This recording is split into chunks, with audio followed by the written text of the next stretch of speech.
Welcome, TGIF Friday.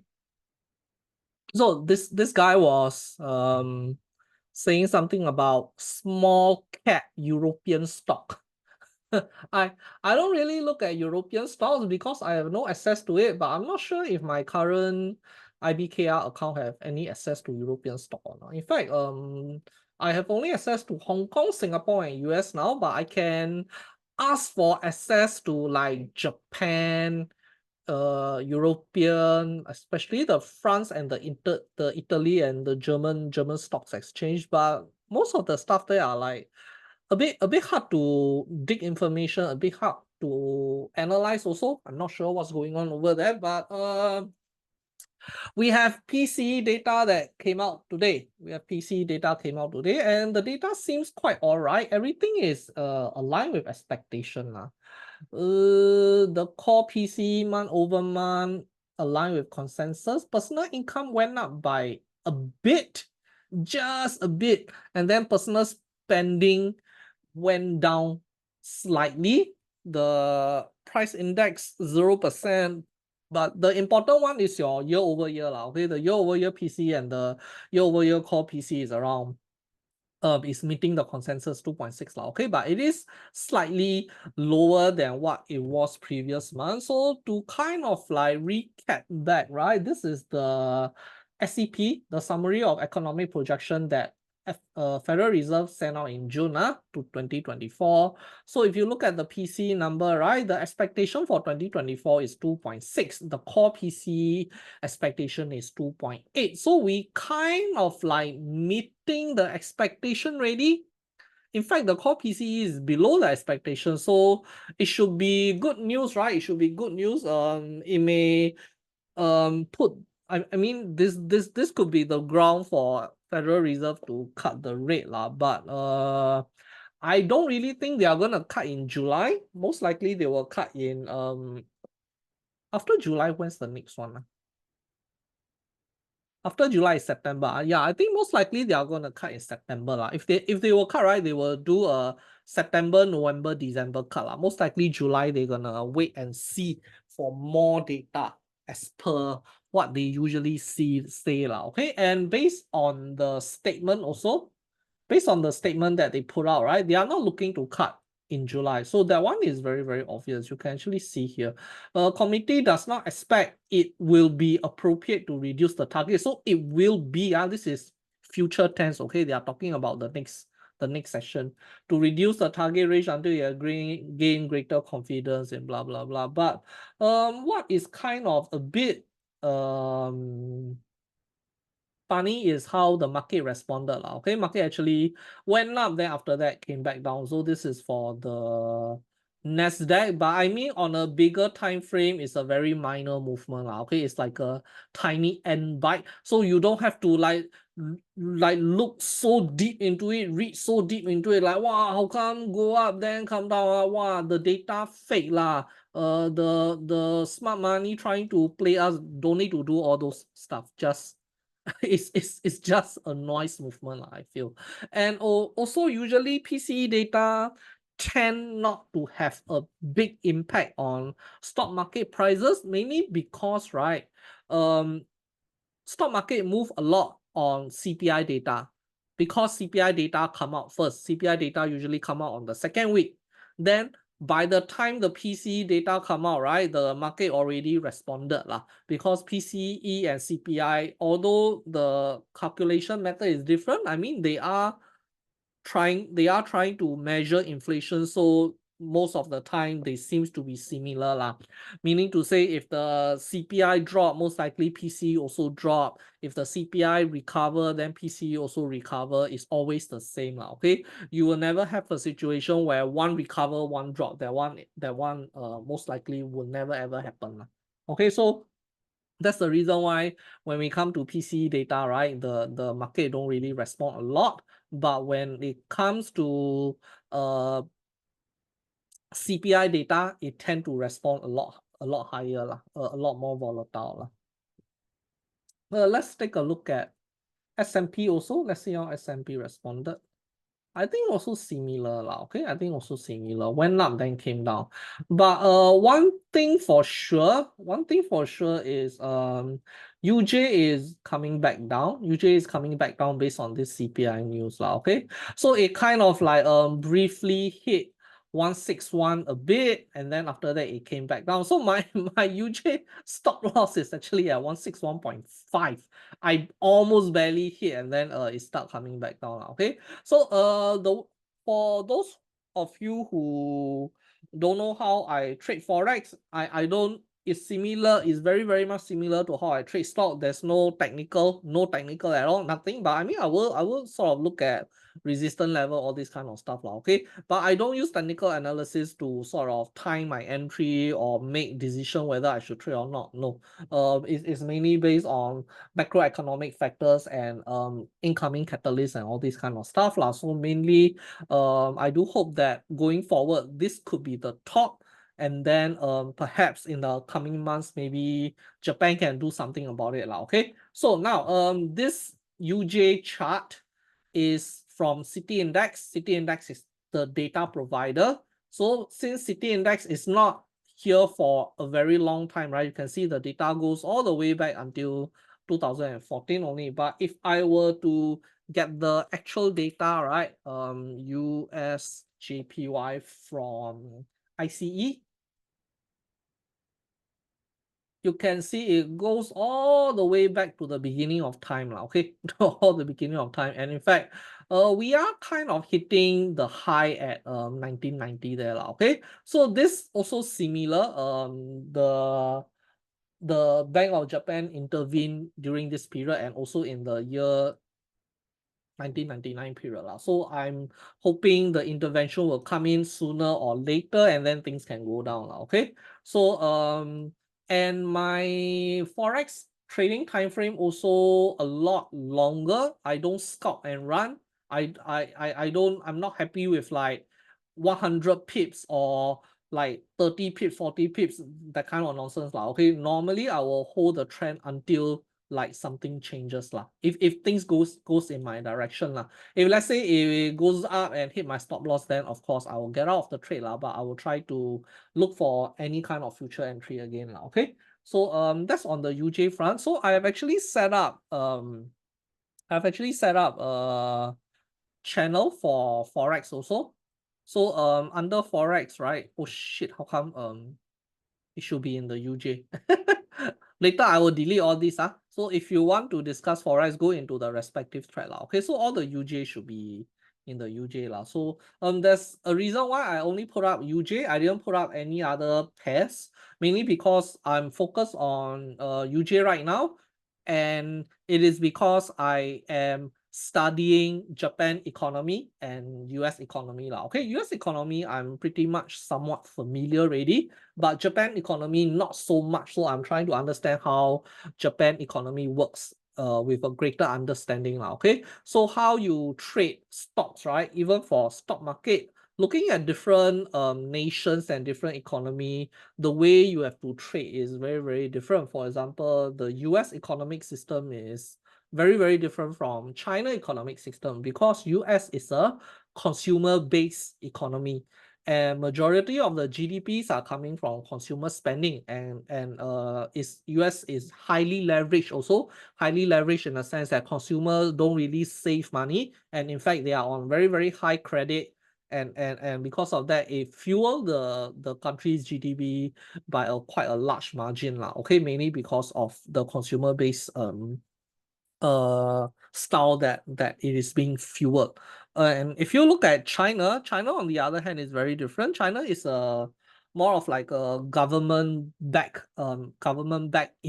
investment based economy. Majority of the GDP is coming from investment money, be it from government or be it from external. But China spenders, China citizen, China consumer themselves, they don't really spend a lot so there isn't sufficient expenditure and spending coming from the consumer end. And in fact, China consumers are more diligent in saving money compared to the US folk, okay? So it doesn't, they don't really save a lot of they save a lot, so they don't really spend a lot of money. So because of that, right, China's GDP is not really contributed by corporate earnings or the listed company earnings, so it's very much different. And if you try to trade China market the same way you try to trade US market, you are in for a very rude awakening, okay? And that's the reason why it's very important to understand all the background.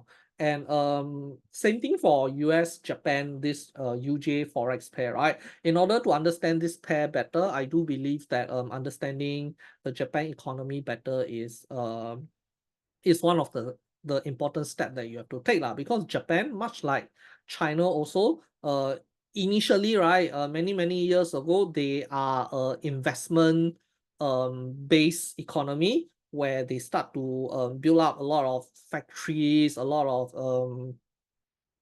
of factories and innovation.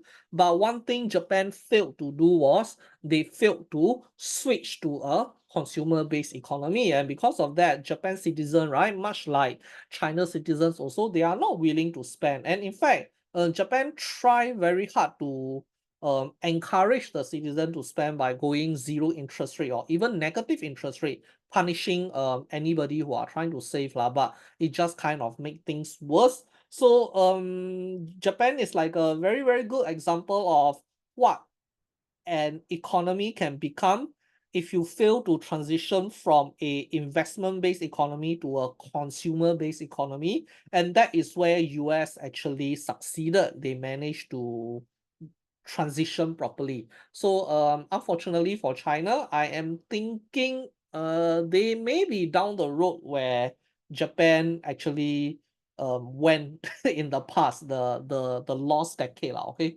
The lost decade where the entire country is in deflation, it's no longer in growth. And in fact, we are starting to see some clues and some data from China to sort of say that yes, China is actually heading to that route. The GDP growth has declined dramatically. The population have declined for the first time, and in fact, India have already overtaken China, okay? So we don't even have to talk about China overtaking US. I don't think it's gonna happen because now China is falling behind in India already in terms of the China stock market wise, right? You may be want to sort of like a bit careful also lah.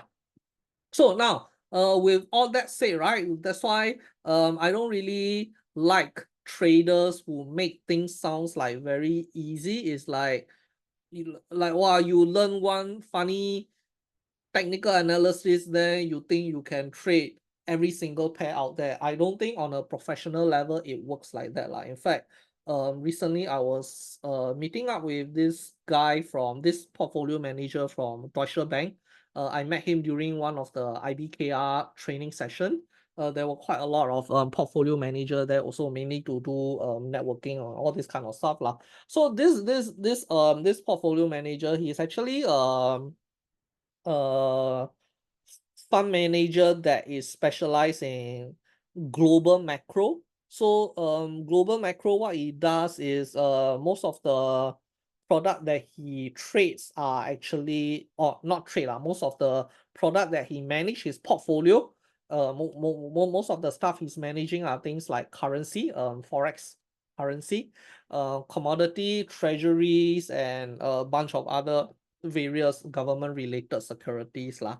And in fact, when I was talking to him, right, he was quite frustrated in a sense that he was trying to understand how the China economy is like right now, and he's trying to pivot, but it seems that he the data and certain trends that are coming out in China is a little bit contradicting lah. So he was looking to make a USD Chinese yuan hedging position in order to hedge out some of the growth Chinese stocks that he have. But because of how the situation is like, because China economy is in the transition towards the downside, right? He's kind of like a little bit confused or not sure what's going on. And it's very funny because we have a private fund, private investment banking, a private fund manager that is admitting that he have no idea what's going on. He don't know what kind of position to enter. And then we have a bunch of retailer on Facebook and Forex Factory and a lot of other places acting like they know everything. They have the answer to every single thing out there. And it can be very, very, I mean, like it can be very funny. Now like now that I am looking at things from a different angle, right?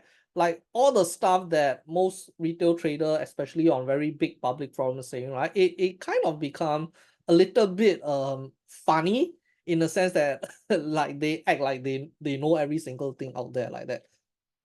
And as I was looking back, most of my stuff also, I will say that currently where I am right now, and if I read back all the shit that I analyzed back when I was like in 2015, 2016, right? I will be like, what the fuck this guy is saying, man? It's all nonsense. It's funny lah. It's kind of like a growth moment lah. I mean personally for myself. So we have UJ coming down by quite a bit. Okay. So Nike actually have a very, very bad day, very, very bad earning. In fact, Nike every earning like very jialat like that, like from here, here, and then here. And because of that, we have Skechers also getting a beating. So like as I've said, right, Nike weak earning is actually coming from weakness in China, if I'm not wrong. I was looking at the okay. I mean that there's too much stuff here lah.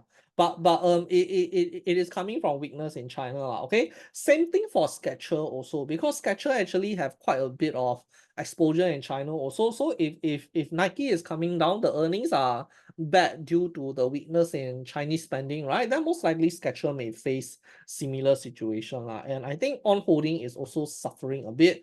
But On Holding a bit more resilient, as you can see here, still on a very nice uptrend. I think the last, after we exited, right, it went up all the way to $44 and then now it's coming back down a bit, okay? But at this stage, right, I do think On Holding a little bit kind of like overpriced already. I'm not looking to re-enter On Holding again, but I'll just let it be, okay? I see what's going on over here and see what we can do if we want to retake the position or not. And of course, we have Chewy last night. Last night, we got this big run. So now the reason why I tag you all in the post and it's like 1 a.m. in the morning. And then what is it? It's like 1 a.m. in the morning. So yes, technically we did hit 35. We did hit 35. Touch and go, okay? Touch and go. I tested you guys because it started running up like this, and I was looking at this live. I was on. I mean, I wasn't staring at this at the chart, but I was staring at my watch list, and I saw Chewy from like -5% become flat, then become 1%, 2%, 3%, and then it was just shooting up like crazy lah. And I tagged you guys, and then we got someone here like, what's up? Like, no, I have no idea what's going on. But the reason why I tag you guys is that if you are on stock position and you want to run, right, you can actually run. I'm sure most of you who enter stock position don't really put your TP order. Most likely you are not putting your TP order. So the reason why I tag you guys is if you want to run, right, you can at least run for your stock position because technically we hit the TP level okay? And even for option, right, the be it whether you got a simple call option, if you got a simple call option, you can simply zao already. You are like in big money already because I do have people who don't really follow my structure, but I mean they are very experienced option trader okay? They don't really follow my structure, they do their own structure and then they zao with like a shitload of profit. I got someone who got like 45K, $45,000 because he managed to run somewhere around $36 like that. But even if you are on the vertical position, right? If you do things properly, you should be able to exit if you are awake okay? If you are awake and you decide to exit, right, you should be able to exit with quite a substantial profit also. I do have quite a number who exited their vertical yesterday and they managed to get about like $4,000-5,000 on the vertical spread, but of course the long leg is up like 29K, and then the short leg is losing like 24K, so the total profit is about 5-6K, but still is a substantial profit lah. Okay, so this that's the reason why I tag you guys, and that's the reason why the Discord exists, so that when things are moving, right, you all know that it is moving because I'm there watching, or even if I'm not there, right, maybe somebody else is watching and they can post here also lah. So that's the purpose of the Discord channel. So let's say in the future, if something is moving and it hit the TP level or what, and then if I am not posting, right, you can come here and always post also. That's the purpose why we have a Discord channel also lah. Okay, so don't have to be shy, and in fact, that's the reason why you have all of you have posting permission on all the trade channels lah. Some of the stuff you don't have position, but I make sure that the trade setup there you have the posting permission lah. Okay, so Chui coming down a bit, but this one just let it be. Okay, just let it be. There's a lot of noise, so don't have to care so much, but there is a buyback announcement on this, if I'm not wrong, and I do think going forward it should still have quite a lot of growth lah. Okay, for now just let the holy crap, still dynamic up 3%. Holy shit, what happened here? What happened here?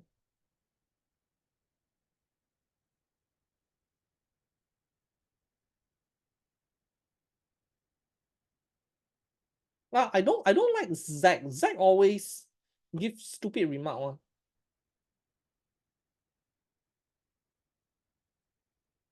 Okay, let's see. We have AV going up 3%. It fell quite a bit on the earnings, but after that it kind of recover quite substantially. And Nike is still doing very bad lah. Seems like Nike is still doing very bad. Mondelez broke down all the way like 0.85%. Do we have Mondelez? Do we have Mondelez trade? I don't think we have, right? Do we have Mondelez trade?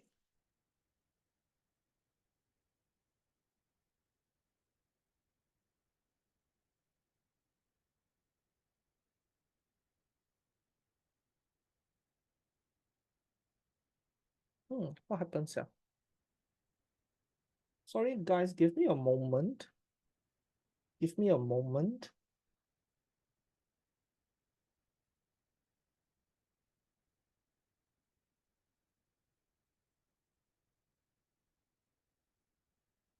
Sorry, guys, give me a moment. I'm trying to close something.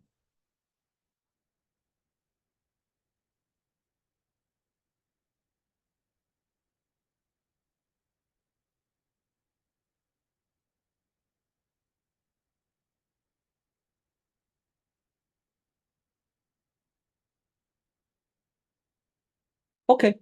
Let's see. Mondelez negative 0.5. I don't think we have Mondelez trade. I don't think we have Mondelez trade. I think we should enter though. We should enter Mondelez though. Aplove is still doing very good. Aplove so far still doing very good.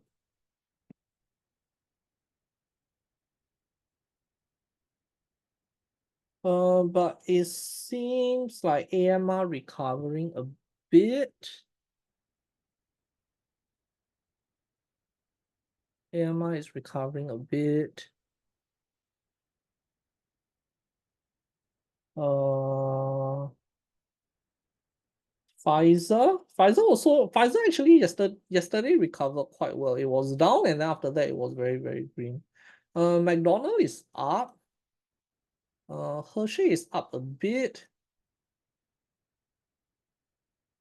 Up, best up, Mondelez down. Lenovo came back. Hopefully it can U-turn back up lah. Okay, I think this if it start to have green candles coming in, right, I think it's a good time to enter also. Okay, so now I'm actually thinking about re-entering Zim again.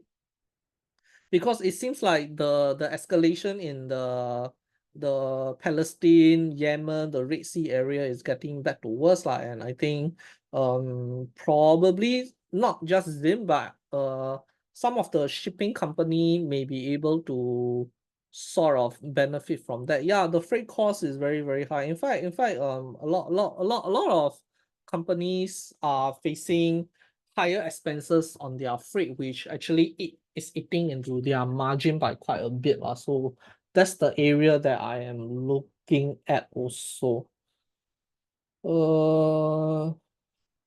Blackstone is down, but Blackstone very funny also. I'm not sure what happened here. I think this is the dividend adjustment. Blackstone down about 2.29%. Yeah, it's the dividend adjustment. Newmont is up. Newmont kind of like going sideways here. I do want to enter Newmont again sometime soon. Let's see how are the yields doing. Yields are down. Okay, yields coming back down. The 2-year yield going down quite a bit, right? How about this? Gold is up by a tiny bit, but you see the gold chart also is kind of like getting supported quite well. Hopefully it can go up a lot higher now. Okay, I'm actually bullish on gold, but for now, right, gold is not really responding to the lower yield. There seems to be some decoupling between gold and yield.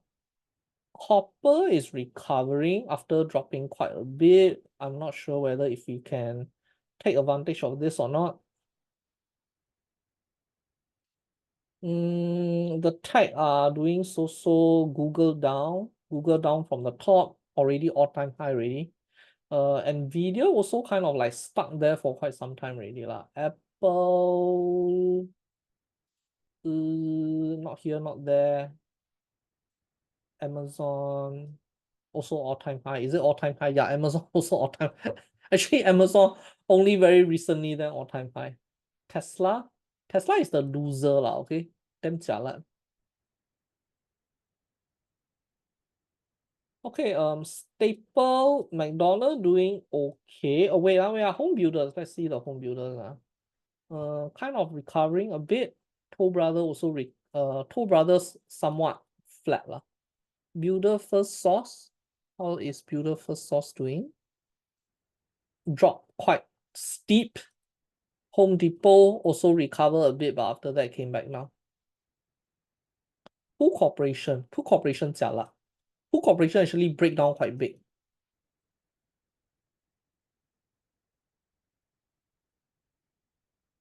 PHM, Lana Corporation. Yeah, Lana Corporation also broke the support level here. Tesla break 200 lah. Yeah, Tesla went back up 200 already. But I don't think EV is the area for growth lah. Unless they do something lah. I mean, unless they innovate something. But the days of EV growth is over lah. Wells Fargo up 2.45%. How come Wells Fargo up so much? So Rivian actually up by quite a bit also. That day was up about 40% like that. Because they are doing some partnership with Volkswagen.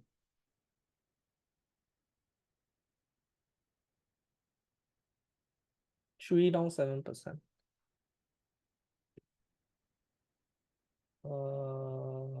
Let's see. Actually, Newmont is up quite a bit, even though gold is like not doing that great. Russell 2000 also up a bit, but anyway, Russell 2000, right? The position for Russell 2000 that we have is actually a hedging position. Meaning to say, if Russell 2000 were to profit very big, right, it means the rest of your portfolio is not doing great, okay? So you to be honest, you don't really want your Russell 2000 to go in your direction. It's just there as a hedging position, and we want all our other stocks to be going up. For example, Applovin is still going up, which is good. Palantir have been bullish for quite a while already lah. I mean, not a lot, but it kind of recovered back after this. I'm not sure what happened here also. I forgot what happened here already. But I think we will hold for earnings lah. We will hold for earnings. And same thing for Applovin also. Like after this one, right? After this one here, it kind of breakthrough really.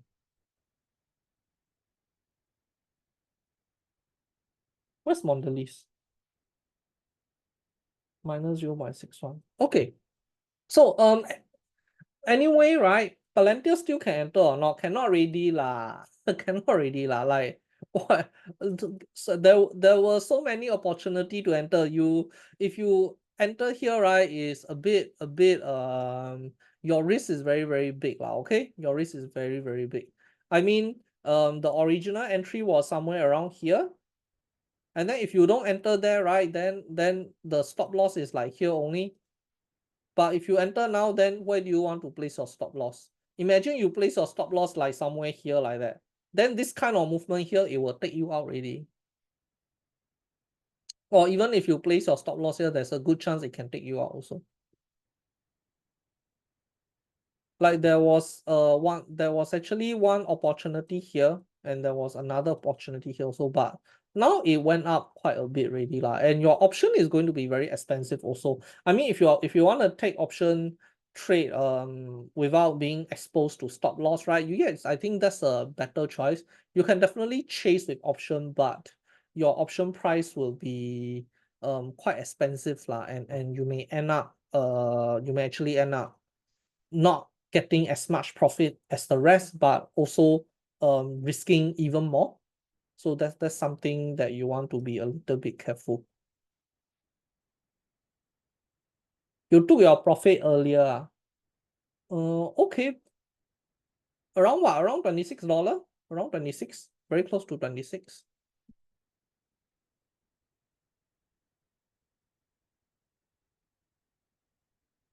If that's the case, right? If that's the case, you can kind of play out of the money option. Like for example, right? Let's say if I take profit here and my profit is like $2,000 example lah. Okay, and my profit is like $2,000. What I will usually do, right, on a re-entry from that $2,000, maybe I will take out $1,000 and I will buy out of the money option maybe at like strike 28 somewhere there lah. Okay, the option should be quite cheap, and then I play $1,000. So if let's say Palantir don't really go rally ready, it kind of like stagnant, right? Then if that kind of situation, right, then yes, your second trade will lose the $1,000, but you still keep the profit the other $1,000 that you still have left lah. So I will do those kind of I will usually play like this lah. So if you have option, it's much easier to play in terms of risk because you don't really need to care about the stop loss level.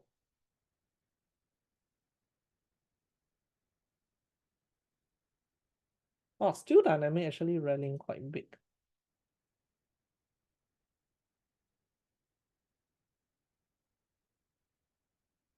But one thing to take note for Palantir is that the earnings is coming up lah. Okay, earnings. Okay, I mean, still about 1 month plus a bit lah. About 5th of August. Oh, on holding actually recover. Nice. On holding actually recover back up. Let's see. Let's see what do I have. Duolingo actually have been on my watch list for quite some time already. Same thing with Guidewire. But the reason why I'm not entering is that it's like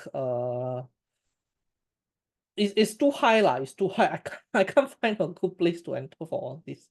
Cloudflare is also doing quite okay. Maybe Cloudflare can enter for the upcoming earnings.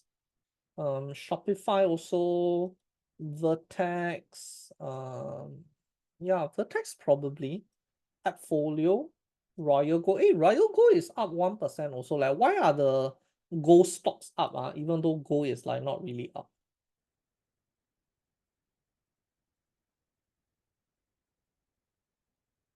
Yeah, gold is somewhat flat like that, but all the gold stocks are going up. Shit, did I rearrange this? I think I accidentally rearranged this. Okay, Zim is actually up by quite a bit, about 3% already. Let's see how expensive is Zim. Wait,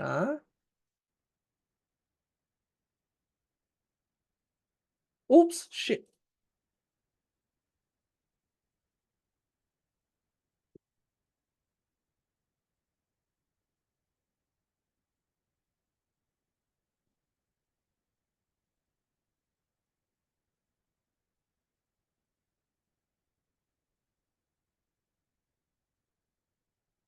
Okay, this is July 1. I don't want July 1. Maybe August 1?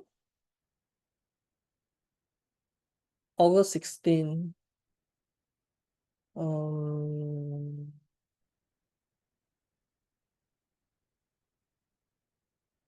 well, the spread is quite big, yeah. $3 and $1. Yeah, like the spread is twice as big. August 16 is the regular expiration one. How come the spread so big? How about October? October spread slightly better, but it's more expensive though. Strike 30 is $1. Strike 30 is like so far. 30 is like here. Oh my god. Even then it's $1. Let's check the short interest. How big is the short interest? The other time it was very big. That's why we have like a short squeeze here.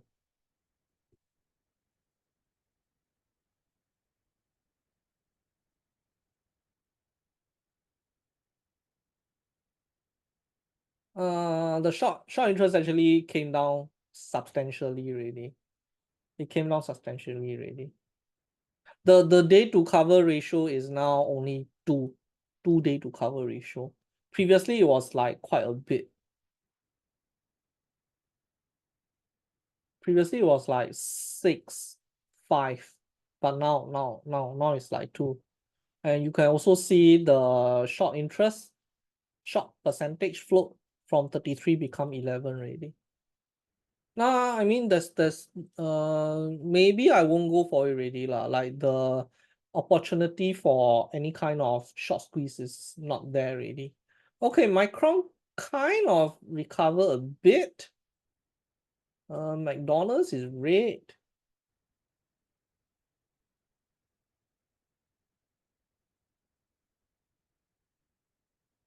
Newmont, Nike, Okta. Okta also went up quite a bit since last time we were looking at this. But anyway, I don't want to look at that. Okay, so Shake Shack is one of the stock that I was revisiting to see whether if we can enter or not, because ever since the big rally, right? Ever since this very big rally, it have come down a bit lah. Okay. In fact, when we spotted Shake Shack previously, it was like right here. It was actually like right here. Like towards the end of 2023, like that, it actually rallied by quite a bit. But now it's sort of retraced lah. But Shake Shack actually doing very, very well also. It's just that um the earning is coming up soon, also 1st of August. Maybe we might have the opportunity to enter here also. We shall see how lah. Okay, we shall see how. Um not really a lot happening. Actually today quite boring. Not a lot of stuff moving. Nicola is down 4%.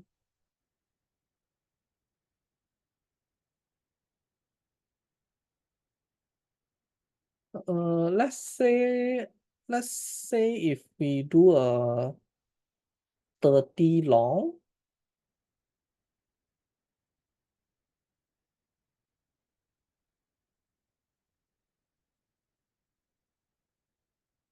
25 long.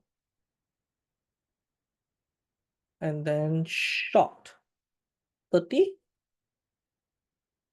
What can we get? 200% only. That sucks. That sucks.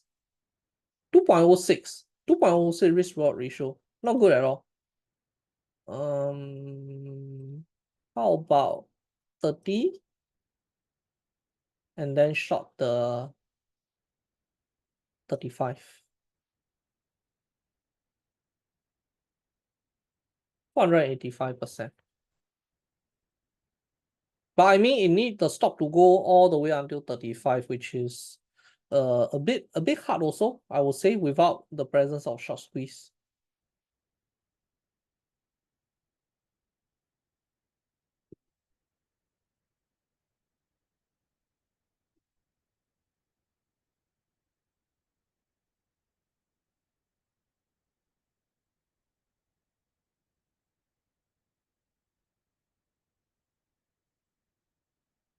Wow, Nike is really getting beaten down very, very bad, man. Very, very jialat. Super duper jialat.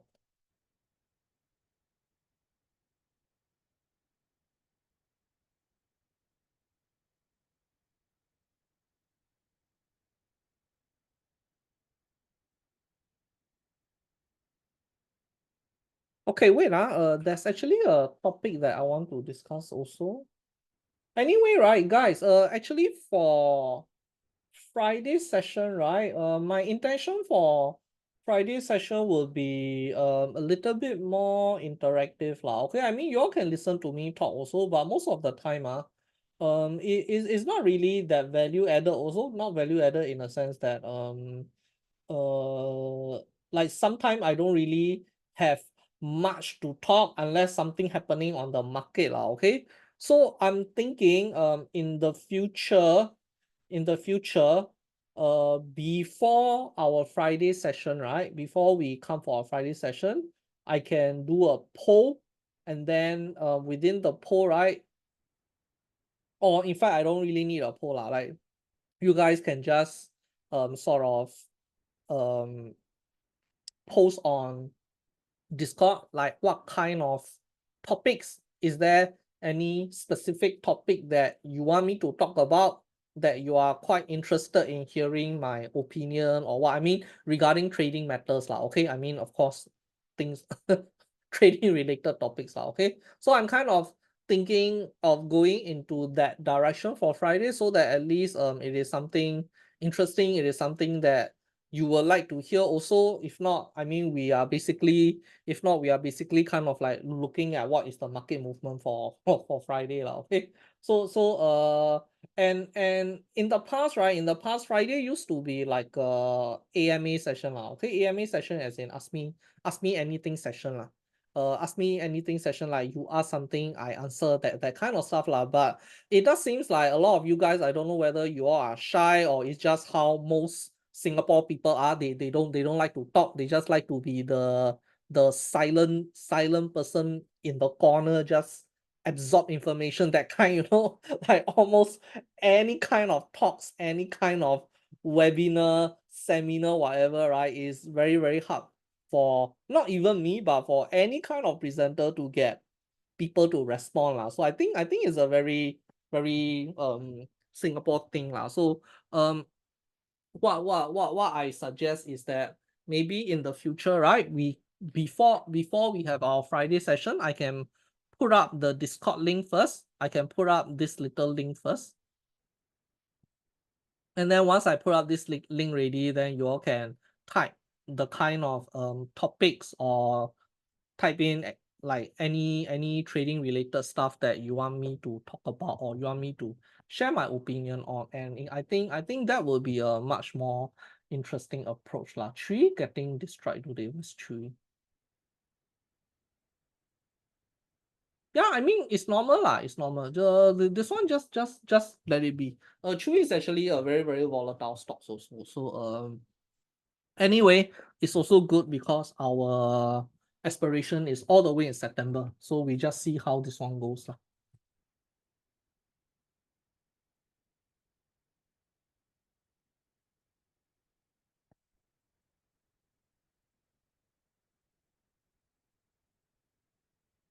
Sketcher down 1.3.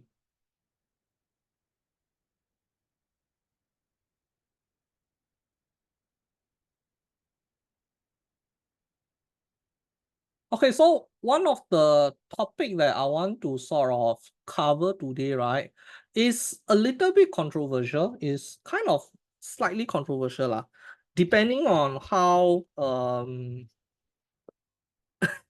is depending on how easily offended you are lah. If you are the kind that small thing very offended already, then most likely you will find today's topic to be somewhat offensive. But if you are not that the skin very thick kind, like can face the harsh reality of trading, then most likely will not be affected lah. By the way, how did Yuan find Chewy? Why pack sector? So this one we have a discussion already. We have a discussion on our course graduate. In fact, Lina was asking also. Lina was actually asking also, may I know what sector industry do you filter from the quant data to derive at this? So, okay, why PAC sector? PAC sector is one of those funny sector. I mean, not funny, like it's one of those what we will call consumer discretionary sector. Okay, consumer discretionary meaning it is those cyclical sector that usually tend to rally when the economic condition is good, when the current condition is in a GDP growth environment, consumers are able to spend money, that kind of stuff lah. Okay, if consumers are able to spend money, right, they usually spend on like pets and all these kind of stuff lah. Okay, so when we are trying to look for a long position, right, we tend to look for consumer discretionary stock, and it's a very big umbrella lah. Okay, when we talk about consumer discretionary, it will include things like automobile, like Tesla, Ford. If the consumer spending is strong, then people are going to upgrade their cars, go and buy Tesla, go and buy upgrade their cars lah. Okay, or it can also be sectors like restaurant. People will go out and eat in restaurant more. That's why previously when we were scouting for long position, we actually scout Shake Shack. It is in the restaurant sector, or it could be things like travels, hotel, or all these are very good example of consumer discretionary. And of course, pet sector. The pet sector is also what I will classify under consumer discretionary also lah. Okay, so it is not to say that we have a program that suddenly tell us, hey, go look at the pet sector. No, it's actually a lot of work, because when we say we look at consumer discretionary, we will actually sometimes do a brute force method. We will look every single one of the consumer sector one by one. We will look at restaurant, we will look at travels, we will look at airlines, and in fact we did have some airline stocks that we long previously. We will look at almost every single thing. So what you are seeing here, you are just seeing one of the stock that we look at previously in the past when we were looking for consumer discretionary stock. But in fact, majority of the stocks that we are trading are also consumer discretionary. For example, things like Victoria's Secret, things like Dell, things like Best Buy, things like Dick's Sporting Goods, Toll Brother, all these are consumer discretionary stocks.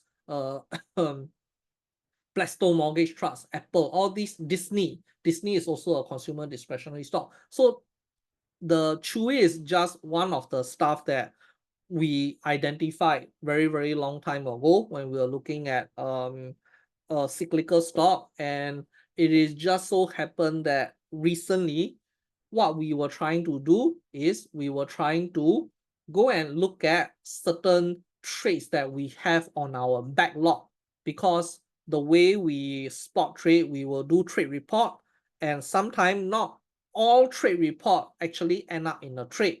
We have a trade report, but maybe cannot enter or couldn't enter, or the price is still not good enough, or cannot find option structure, or the portfolio cannot make room for this particular trade. So sometimes quite a number of trade report end up in our backlog. So right now we are actually doing the due diligence of diligently going back to our backlog to see whether if we have any trades that we previously have identified, but we couldn't enter due to whatever reason, and see whether if we can enter right now or not. And that's how Chewy came about lah. So it's very important to understand the entire process on how we find trades, because sometimes if we spot certain trades like perhaps Chewy, like we enter ready and then it starts straight away rally like 20-30%, right? A lot of people thinks that we are looking at some secret information, secret formula, secret software, press the number, then the Chewy that straight pop out on the screen like that. No, it doesn't happen like that. In fact, when we spot Chewy, right, we spotted way back, like somewhere here like that. And back then it was downtrend, we don't want to enter. And then when it rallied here, we weren't paying attention to it, we missed it. Then after that, it kind of like fell down again, all this kind of stuff. Okay, and then it was just very recently that we saw this earning here. We saw this earning here, and then it gap up, and then it seems to be doing good. And then after that, we kind of review back, hey, previously we had Chewy on our trade, maybe it's time to take a look. And then we were looking at it and we saw that Chewy actually became profitable not long ago. It became profitable on like 2023, and in fact for the most recent quarter they were doing very well. Also the profit went up like 201% for the most recent quarter. Okay, so it seems like they are doing very good recently with the operational income growth. So you can see for the past few quarters the operational income is like negative, losing money, but now they are back in positive in terms of operation. So these are the kind of stuff that we are actually looking at when we initially spotted this trade lah. So that's how we find it through hard work. We don't find it through like some magical formula like that. There are no magic formula, magic software that exists lah. Okay, and in fact that was what I replied also. That was what I replied to Lina also. Don't focus too much on individual trade, because it's actually the wrong mindset to have, because we pick and dig out trades all the time. Some we will win, some we will lose, and it just happened that this particular trade goes up one day after we enter, and then we manage to enter. But the thing is, the process is the same for every trade that we dig out. It's the same process. It just so happened that this happened to be at the right time lah.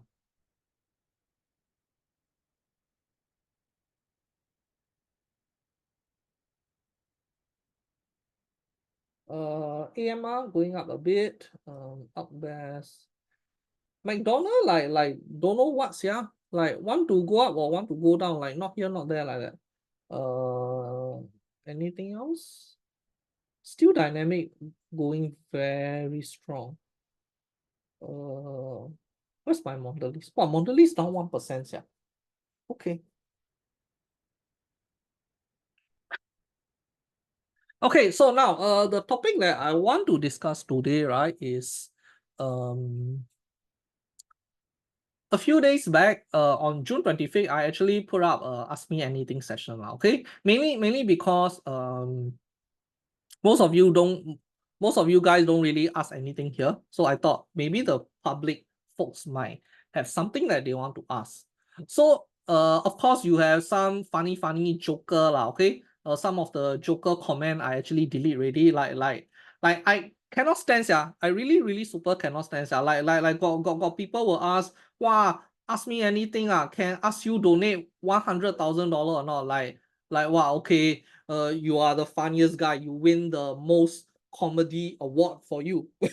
like I don't like, I don't know why people will post this kind of thing. Maybe you think you are the joker of the class lah, like you have to be the clown, you must be the one that is making this kind of smart like comment lah. But anyway, right, yes, I think I do have quite a lot of good questions that people ask, but what I feel from most of the questions being asked here, right, there are some good questions, but the thing is that it's either number one, a lot of retail trader don't really know the kind of questions that they should be asking. For example, right, if I ever meet up with a hedge fund trader, there are 1,001 questions that I want to ask. Like I really want to know. In fact, back about 3 years ago, when I was finally accepted as an intern in this London-based hedge fund, right? I went in with like 1,000 questions, so many things that I wanted to ask. And the kind of question that I asked is a little bit different from what is being asked here. Okay, meaning I'm not going into the hedge fund to ask like, hey, trade what? Hey, buy what? Hey, like you use what technical indicator? I mean, those kind of questions will definitely get you kicked out from the fund on the first day. But what I have learned to accept is that a lot of retail trader don't really know what they need to learn, or they don't really know what they need to know. They think they need to know certain things, but those things are actually wrong. In fact, they are not aware of all the stuff that they need to know. So let me just give you an example. Let me just give you an example. Let me pull up my PowerPoint.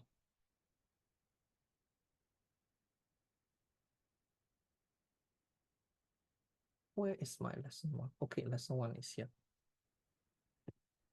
So this is actually my PowerPoint from my course, okay? But anyway, right now I'm not giving course ready because I'm too busy managing my own fund. So anyway, right?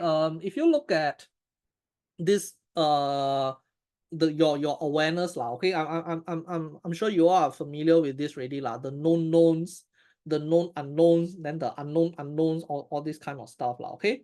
So most trader, of course, the known known is things that you already know lah, things that you know you need to know, and then you understand. So these are all the funny things like, oh, you need to know technical analysis when it comes to trading. You need to know how to read price action, all this kind of stuff lah. Okay, all these are known knowns. But under the known unknown section, right? These are what I would call what traders, retail traders, what they think they should know.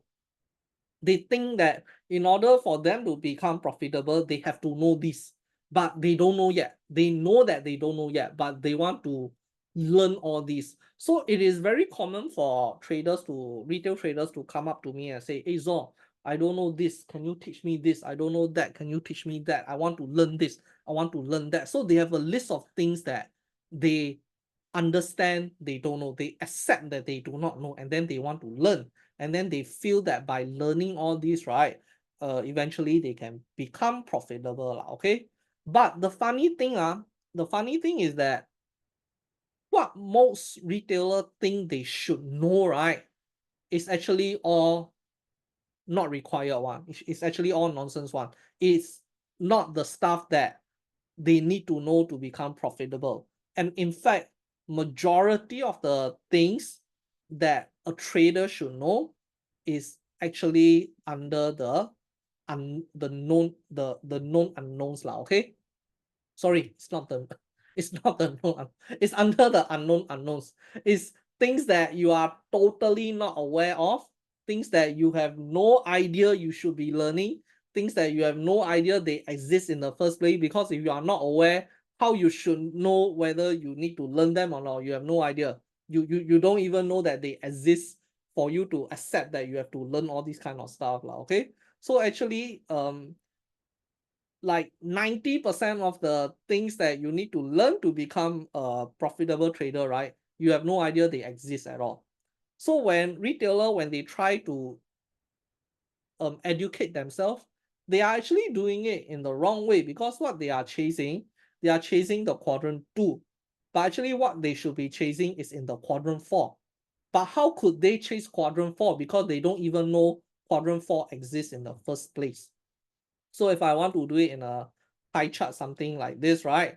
Like I have a lot of people coming to me and say, oh, they want to learn volume profile, they want to learn volume analysis, they want to learn macro analysis, and then after that, they don't even know what macro analysis is. It's just a term that is being thrown around. They want to know technical, they want to learn price action. These are the things that they want to learn. But actually, all these are not necessary for you to become a professional trader or a profitable trader. In fact, what you should be learning is actually in the bigger quadrant, which is the unknown unknown. Okay, so that's why when I was reading most of the stuff here, right, it kind of give me a new angle on how I should be looking at things also, or on like when I'm trying to educate new traders or any traders who want to come for my education system or what, right? Right, it gives me a better understanding on how retail trader mindset are and where are they heading lah. So I want to show you one of the question, and it's actually asked by Eric Neng lah. So Eric Neng is someone that in the past, right, he wanted to attend my course, but always end up my course timing and his free time doesn't align lah, and unfortunately he wasn't able to attend lah. So um but some of the question that he asked is actually very, very valid, and not only very valid, right? It kind of that allow me to understand the nature of the retail mindset also.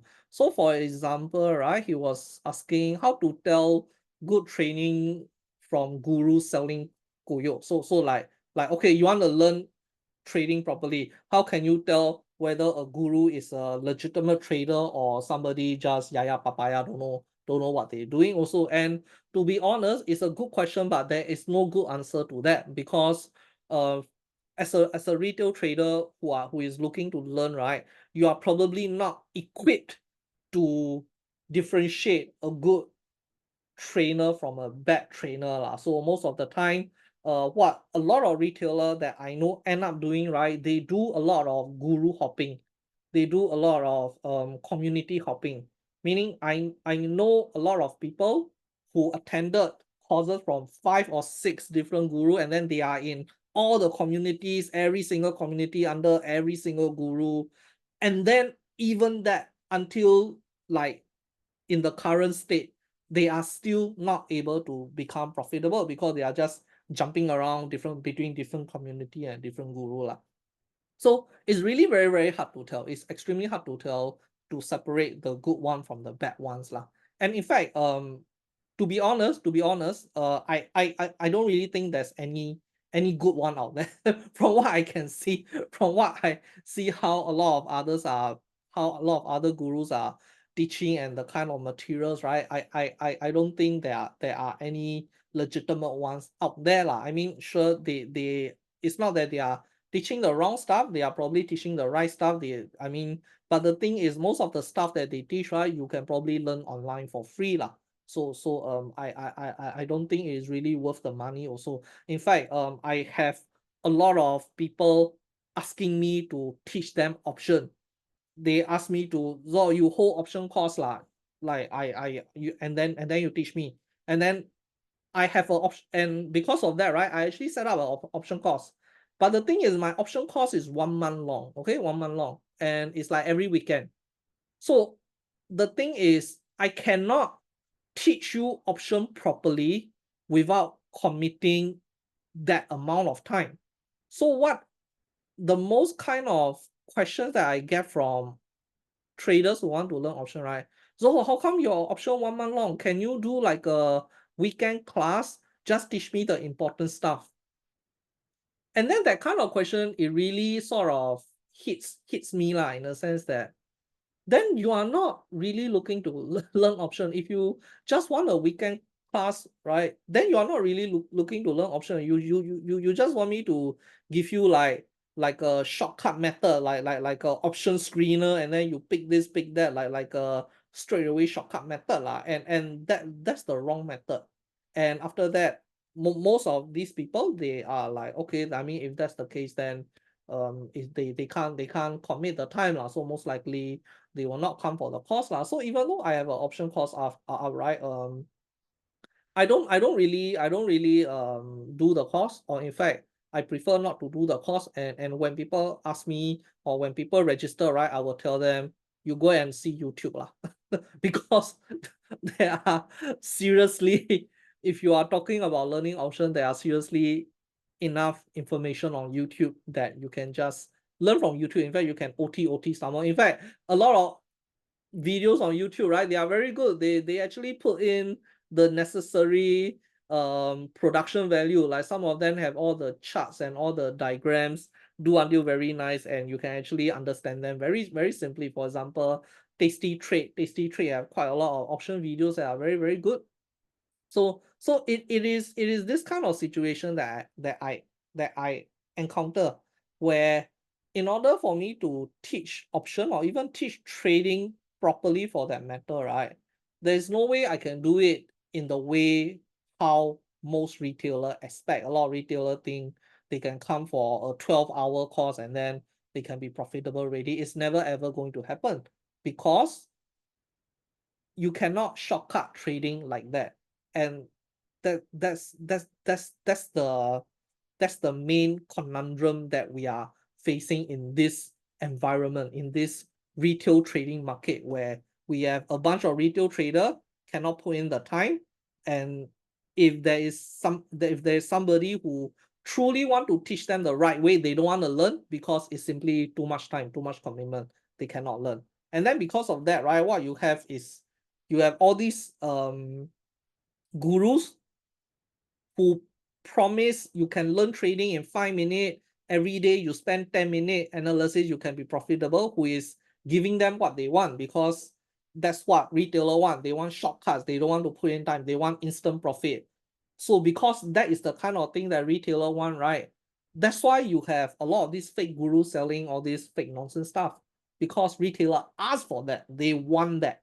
And that's why there's a market for that. If you want something, there are people who is smart enough to go and set up a market for it. And that's why we have this situation where most retailer, they can hop courses, but at the end of the day, right, they are not gonna learn the right thing lah. And for people like me, right, I'm not trying to say I teach properly, the rest of the market doesn't.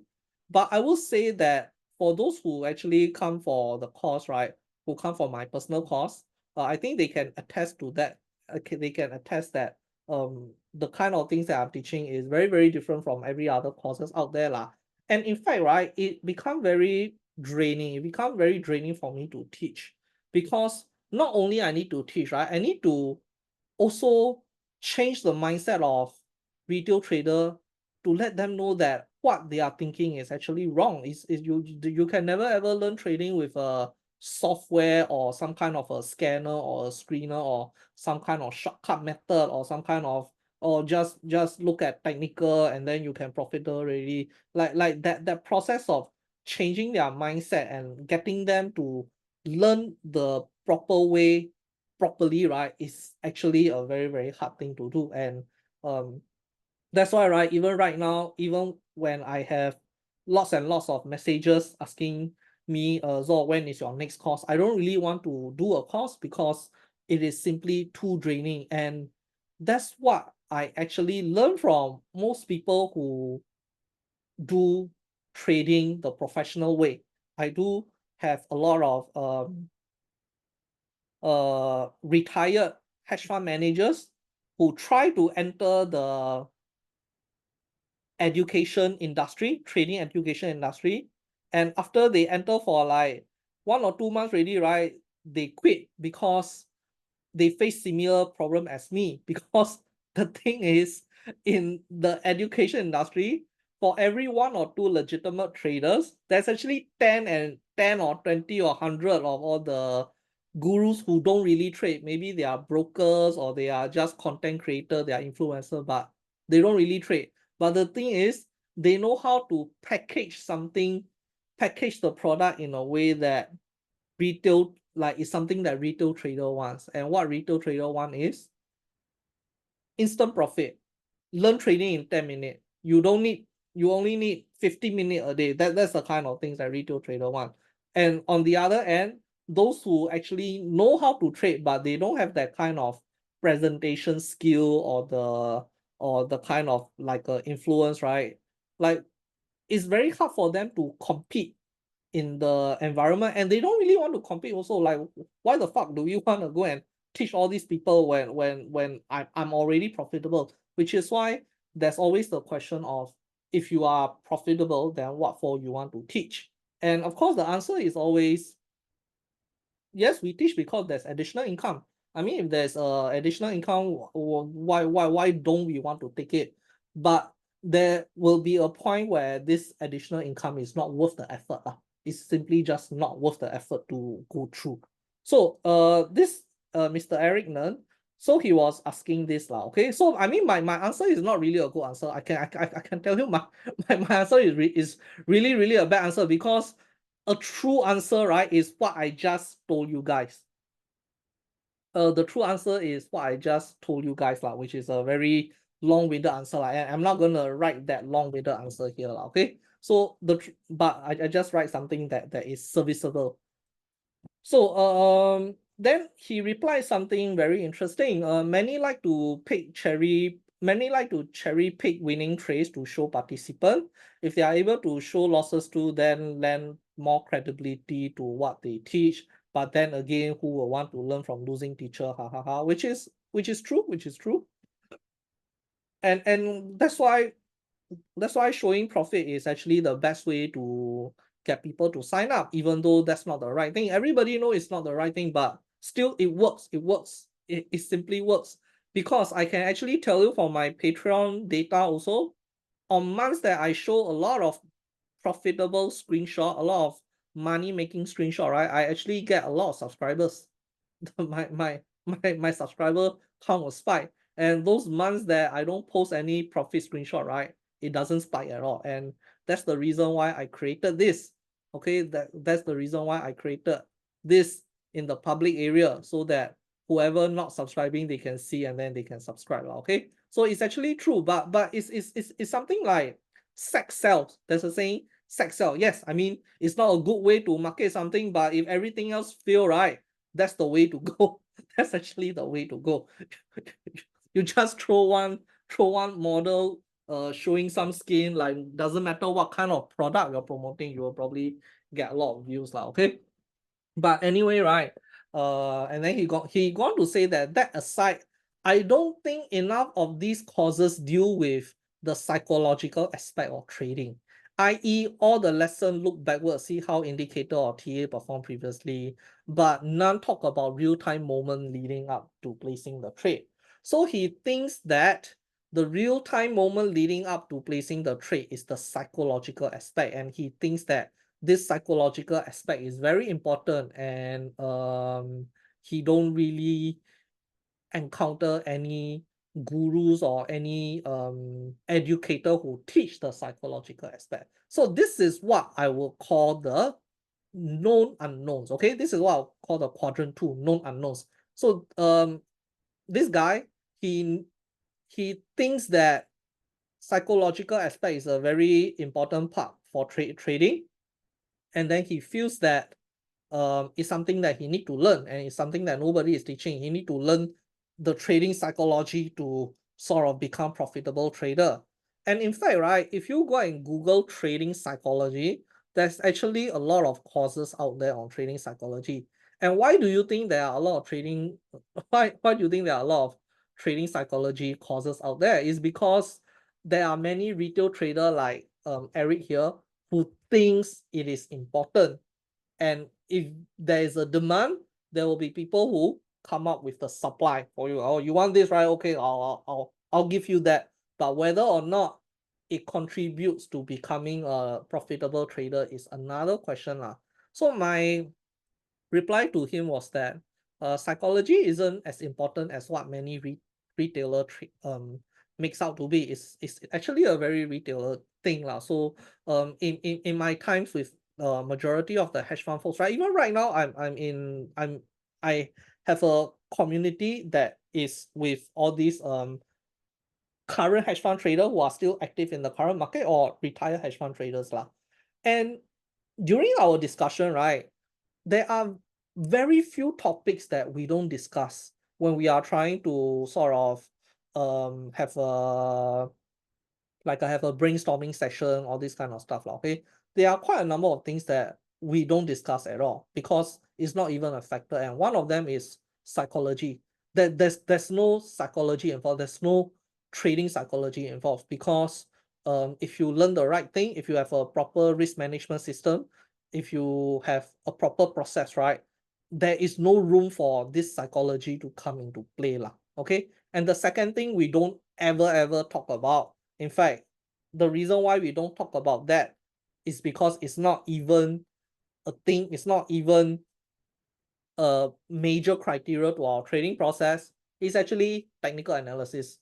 We don't sit down, we don't sit down on our brainstorming table and say, hey, this one stopping volume, hey, this one wow, hit the high volume area, that one hit resistance, this one is support. We don't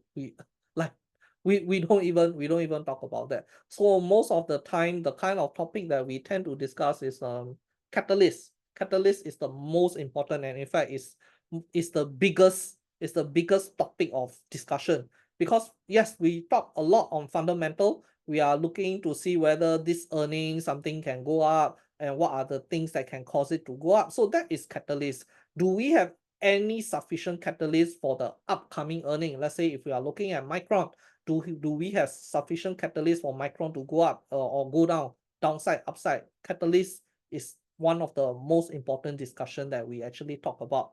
And none of the discussion include things like psychology or even technical analysis for that matter lah. So this trading psychology, right, is a very, very retailer thing. And in fact, in the past, right, I did a poll before with the public, in a public forum. I was asking how many of you thinks trading psychology is very, very important, training mentality is very important, and everybody raised their hand. And and when that happened, right, I immediately know that like what like that is a very retailer thing lah. So, and the issue is that many retailer, they already made up their mind about what is important, what they want to learn. And because of that, right, it's very hard to teach them new things. It's very hard to teach them to forget the old thing and teach them new things, especially traders who went for other courses and then they come to my course.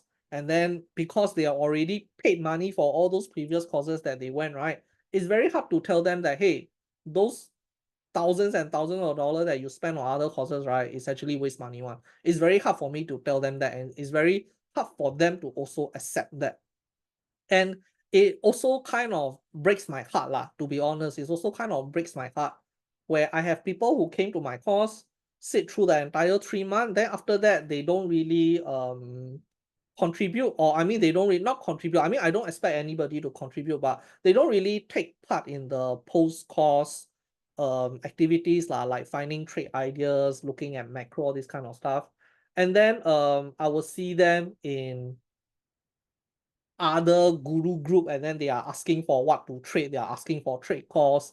And it pains me, not because they are joining other group, but it pains me because it hurts me because it's simply just too hard to change a bad trader's attitude lah, in a way that you cannot get rid of that copy trading attitude. Even right now, I still have people who are asking for like copy trading service lah. Is all like, you set up new fund, right? Why not you set up copy trading service? I'm like, no, I'm not gonna set up copy trading service. Like under no circumstances I will ever set up a copy trading service lah.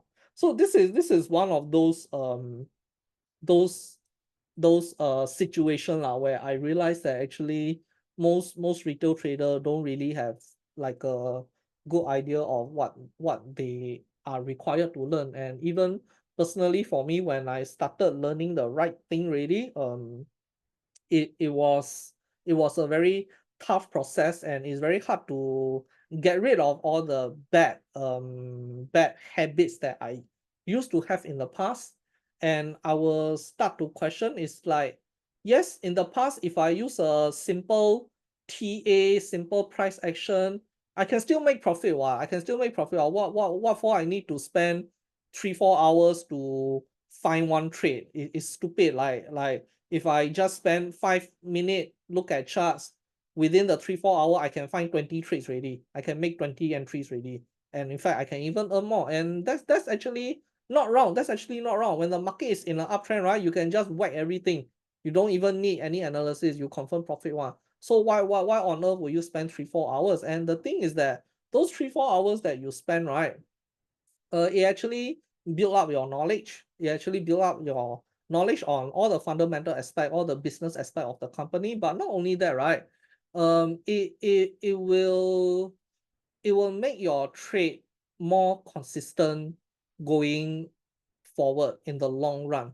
So what you will not encounter is situation like you can only make money when it is uptrend, but when it start to downtrend, right, you start to experience drawdown, you start losing all your profit, or your portfolio gonna blow out.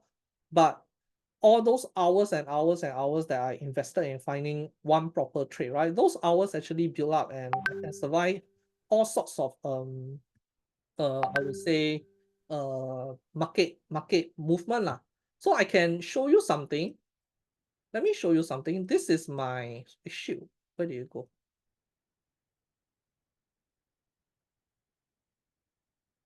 This is my IBKR portfolio. Okay, this is my IBKR portfolio.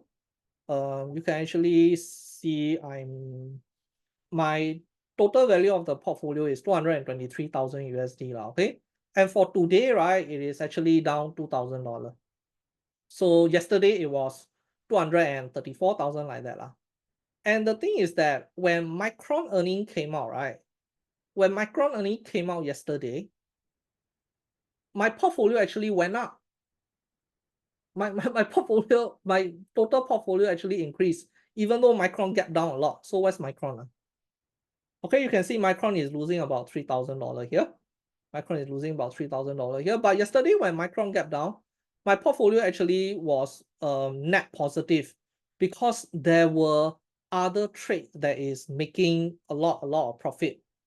So it was net positive about $3,000 or $4,000 like that, but now it negative 2,000. So the net for the past 2 days, yesterday and today, was about $3,000 lah. Meaning to say I'm still up $3,000 from like Wednesday like that lah. Okay, from before the Micron earning like that. And in fact, this Micron position, right, is actually a 10K risk position. So imagine I have a 10K risk position and it gapped down like 7% yesterday. And then I am still in a net positive position on my overall portfolio. And why is that so? And that is because I am managing a long short portfolio properly. And that's the reason why sometimes, even when one of the trade doesn't go my way, right, I can assure that almost every other trades are going in my direction, and then I will have a net positive at the end of the day lah.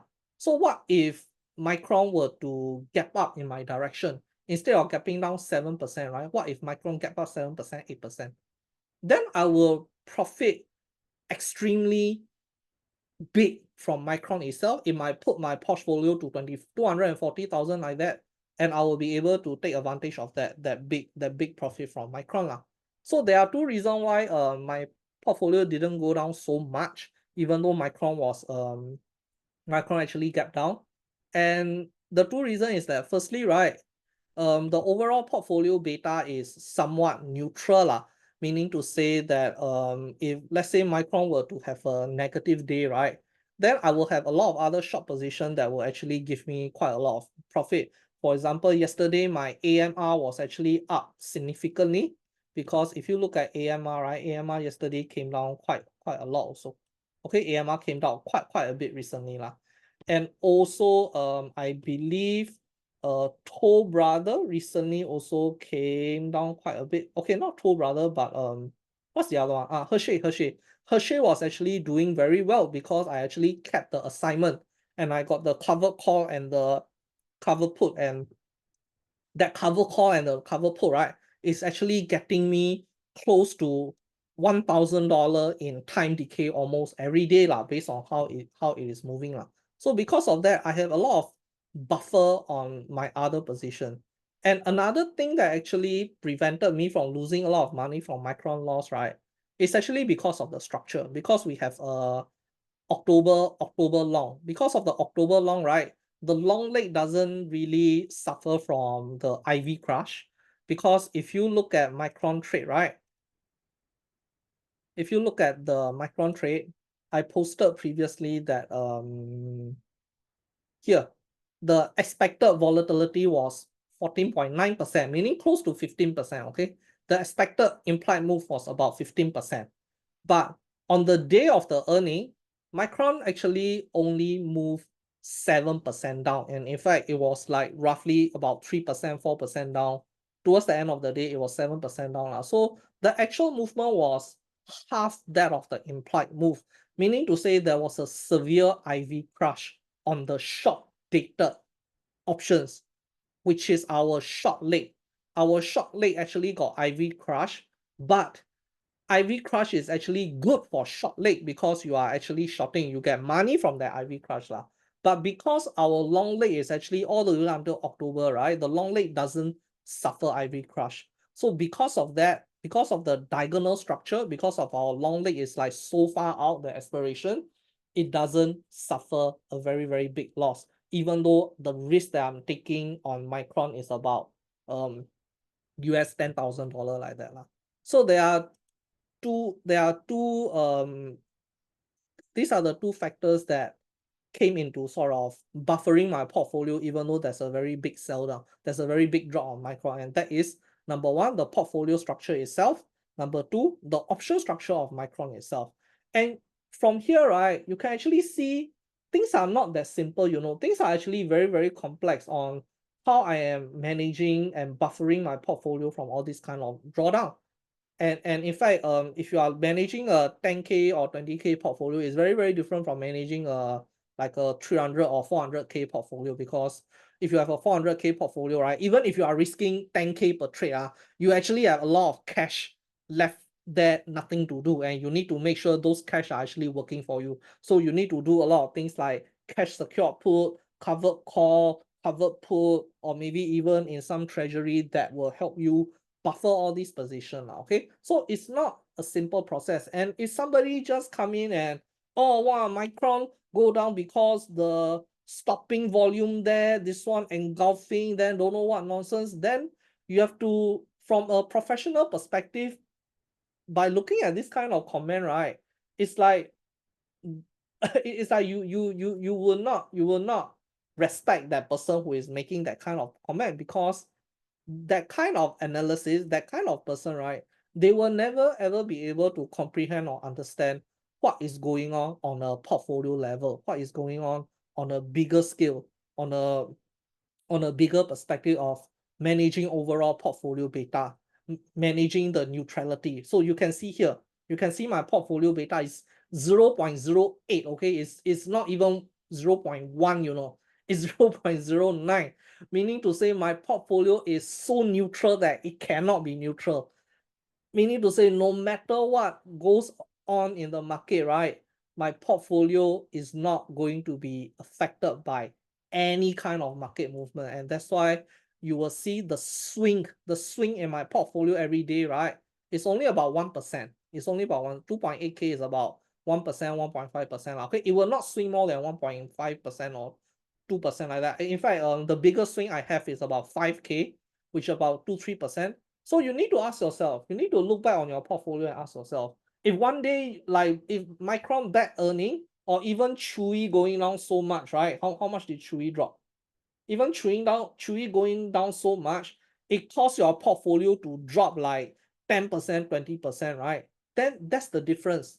That's the difference between your portfolio and my portfolio. Because I am looking at things that are way beyond the individual trade. I'm not looking at this one, what candle, that one, what candle, what the stopping volume, this volume, that volume. And when I share my trade and when people start to argue from a very narrow perspective, right? I just stop. I just stop arguing lah, because I don't think even if I were to share the thing properly, right, that person will be able to understand lah. Just don't waste the effort, you know. Just don't waste the saliva. Don't waste the time typing. And if let's say going forward, if some of the trades were to go in our direction, right, then yes, then you will probably see the profit start to spike up a bit here and there lah. So that's how we actually manage a portfolio in a professional manner.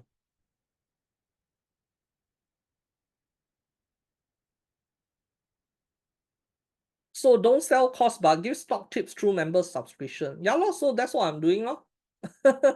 That's what Patreon is, lor. But the thing is that stock tips is also the same.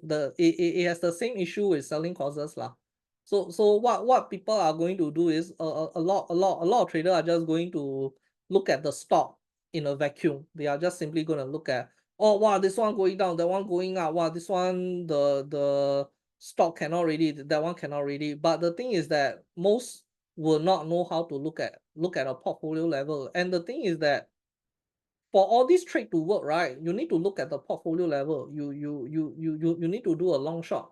If you can't do a long shot, then most of the stocks will not work for you. So you don't know how to, you will not know how to do the lot sizing on them. If one stock is meant for hedging purpose, right, then the lot sizing that you need to do is very different from a proper directional trade. Or if let's say I'm going to, if I'm doing a calendar that is 6 months out expiration, the lot sizing is going to be very different from a YOLO trade that is expiring next week. So these are all the small thing.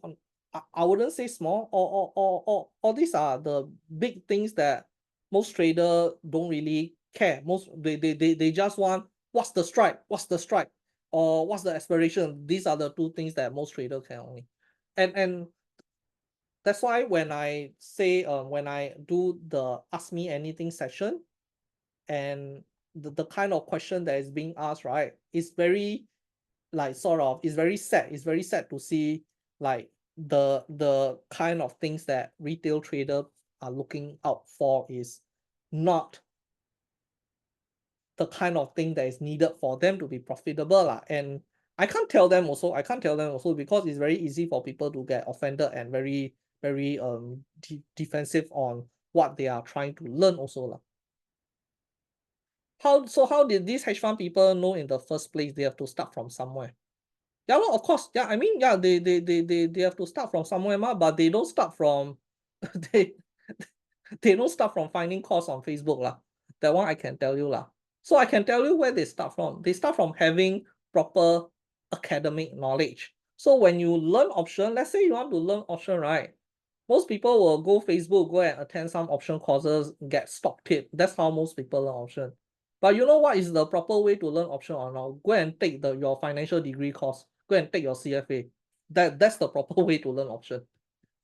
So when I learn option, right, I didn't learn option through some courses that is looking out, that's teaching you what strike to choose, what structure to choose, like not a stock call kind of option, you know, not a step one do this, step two do that. I actually learned the proper way. I learned what is all the option grids, like gamma, beta, how does all things work, like how is a calendar different from a vertical. So let me ask you one very good question. Let me give you an example of what I mean.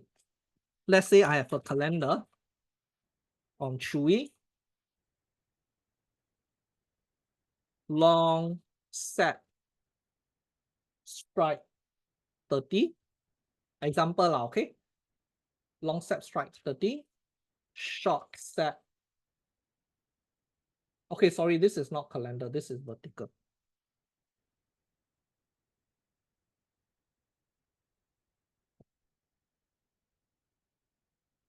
Okay, so I have a long September call lah, okay? Long September call, example. So this is a vertical, this is a vertical, and then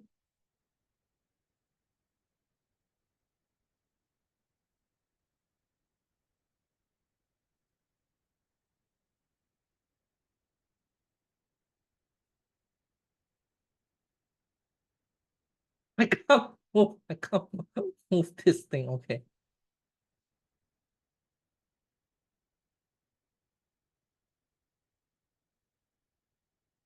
And then I have a calendar.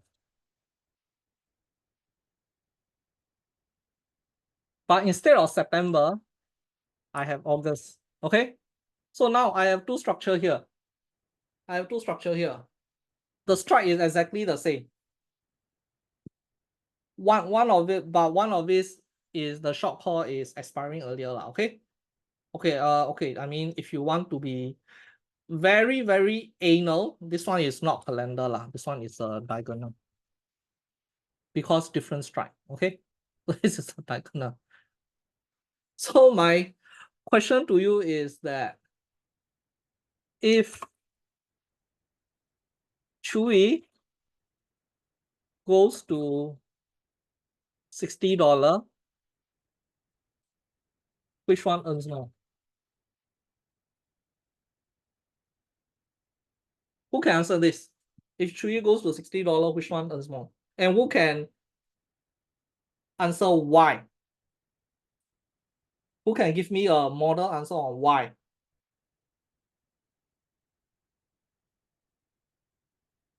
Okay, I'm going to get a drink, so I'll give you guys 5 minutes.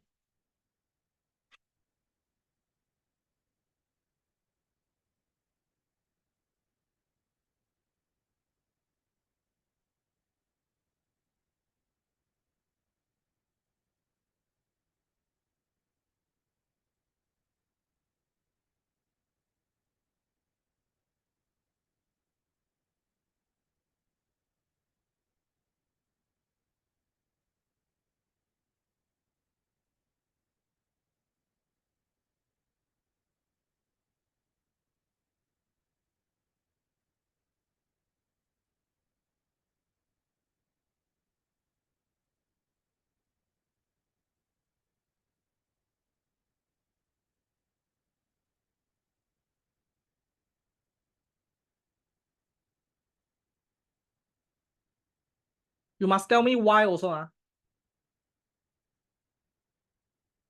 You cannot blindly plug the number in calculator and then.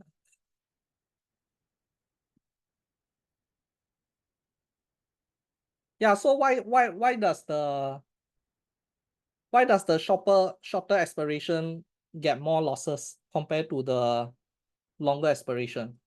What is the defining thing that makes the August strike, the August short, lose more money? Since they are the same strike, what? Why do you lose more money?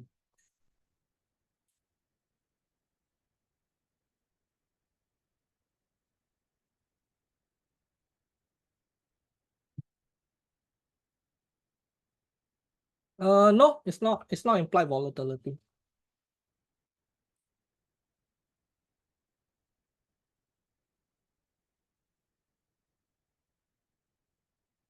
No, it's not time decay also.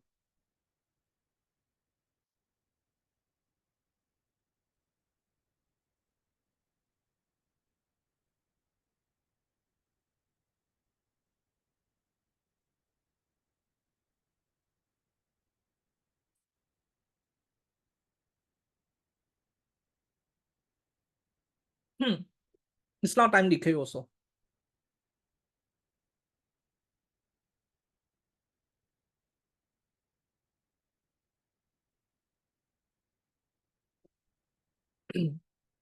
No, it's not. It's not theta decay. Your option is in the money already. Your theta don't really have a big role because by expiration, or your option mostly is intrinsic value already. And the reason why I'm asking this is because there was a valid question on Chewy. Somebody asked, because a lot of you are saying Chewy need to come back down. Chewy actually need to come back now. Please let it go back to 35. And my answer was that this is vertical. It's not the same as calendar. For vertical, right, even if Chewy go as high as 60, 70, 80, it doesn't matter for us. But for calendar, it actually matters. But because this Chewy structure is a vertical, right, it doesn't really matter if Chewy keep going up and up and up. Delta is half correct. Delta is half correct, but it's not delta, but it's in the right, it's somewhere there. It's in the right direction.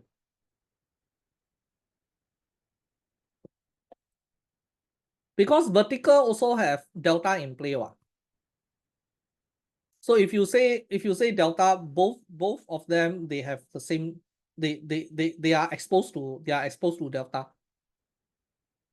Once the stock goes in the money enough, right, the delta will become the same. So technically speaking, diagonal shouldn't lose money, but so why is diagonal losing money? So it's not delta, but it's something else.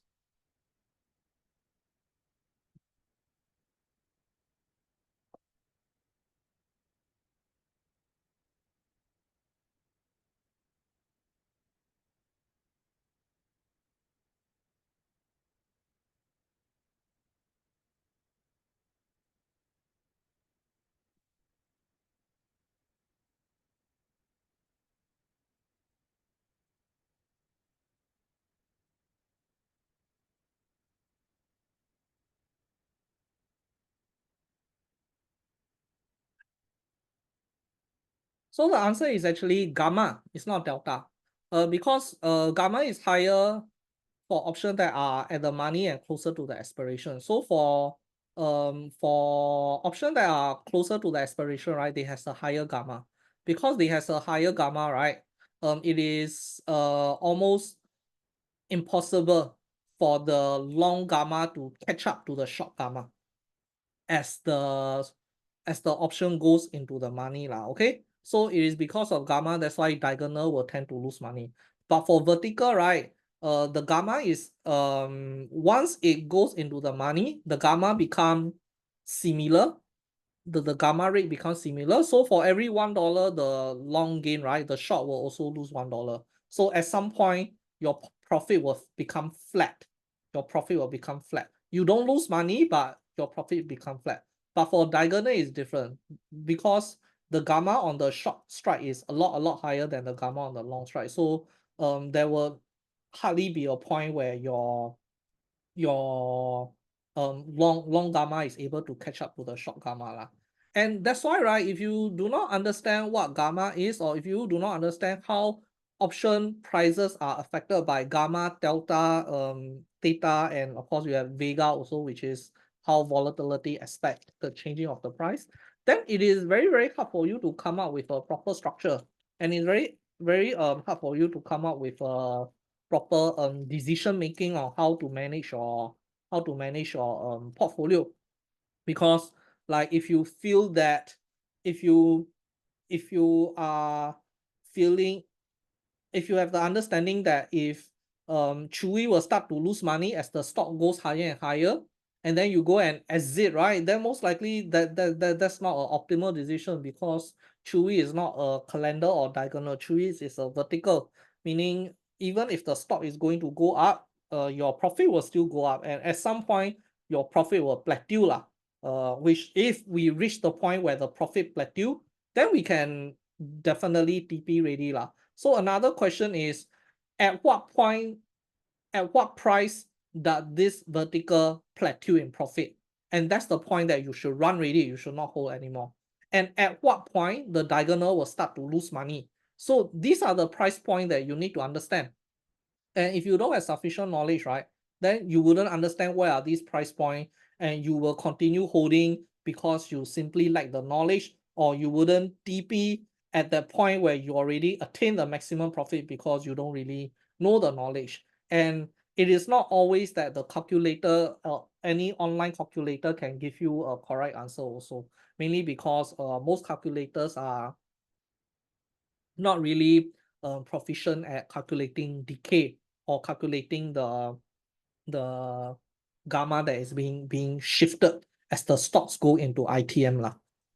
So for example, let's say if we are holding vertical, and how much Chewy have to rally for the profit to plateau, at what point Chewy profit will plateau. If you say 45 is actually wrong, it's only 45 at expiration.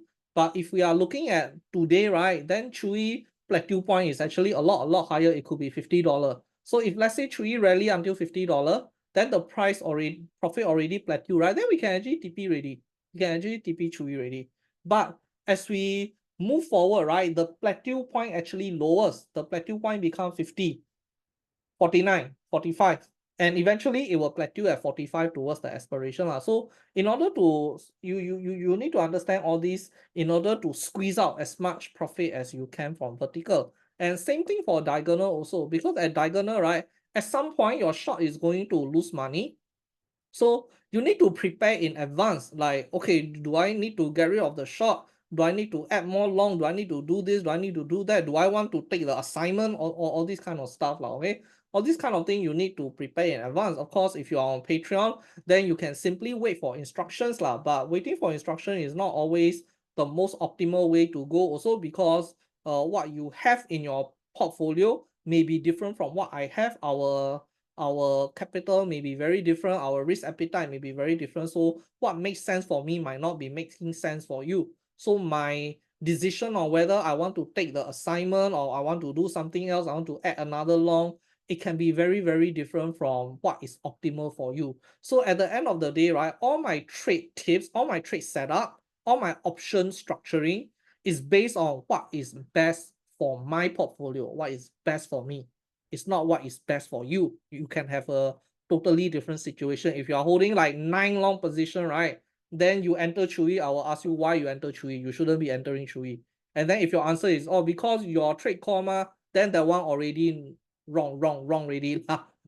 So that's why I never ever encourage copy trading. And in fact, this kind of subscription stock tips services, right? You cannot go far one. I can tell you, you cannot go far one. Which is why during our Friday, we have this Friday session or we have the webinar session, all these where I really try to educate traders to sort of think more, think outside, think a bit more, think on a broader scale. Because if you are just looking at one individual trade like that, this one profit, that one lose, then you are not going far. And one of the first skill that I learned as a hedge fund analyst is that you really need to look at things on a portfolio level. So just to go back to my portfolio again, right? I can tell you the only thing that I'm looking at is whether I'm making profit overall for the day or if I'm losing money for the day, and how is my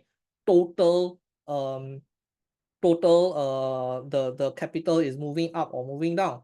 Because yes, it's showing I'm losing 2006, but I have no idea where the 2006 is coming from. I don't know which one earning, which one losing. It's simply too messy, too complicated already. So of course, if I need to make certain decision, right, I will go and find out which are the one that I need to cut or which are the one that I need to take some action. But most of the time, right, as I am just looking at this like a surface level, I have no idea which one going up, which one going down.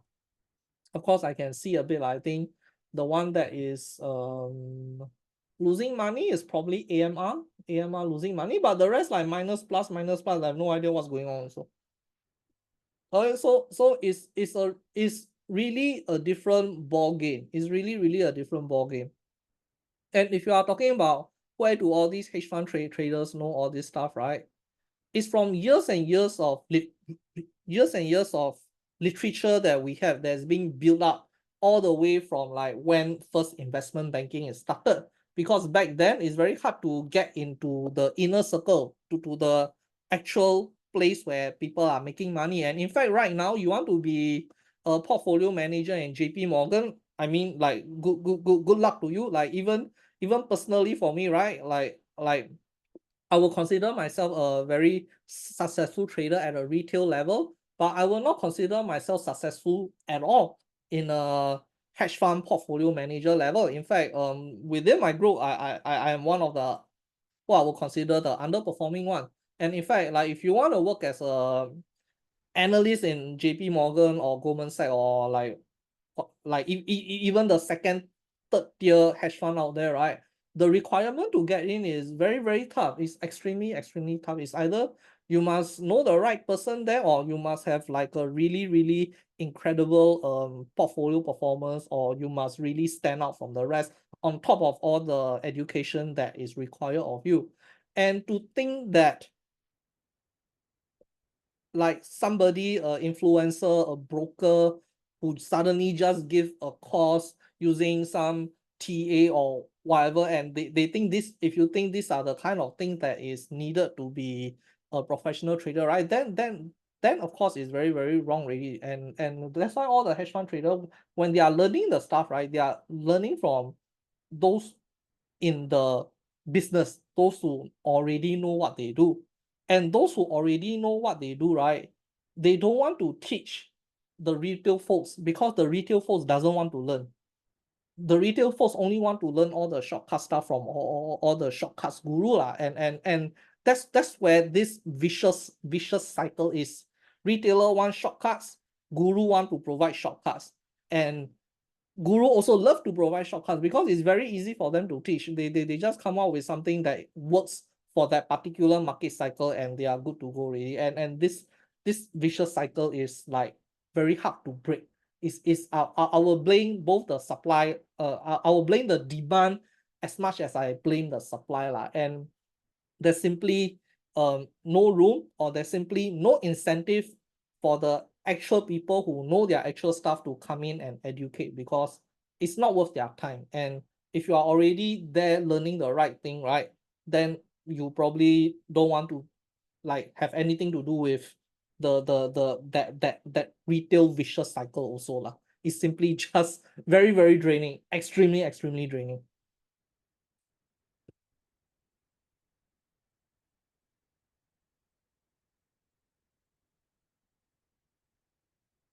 Let's see what's going on.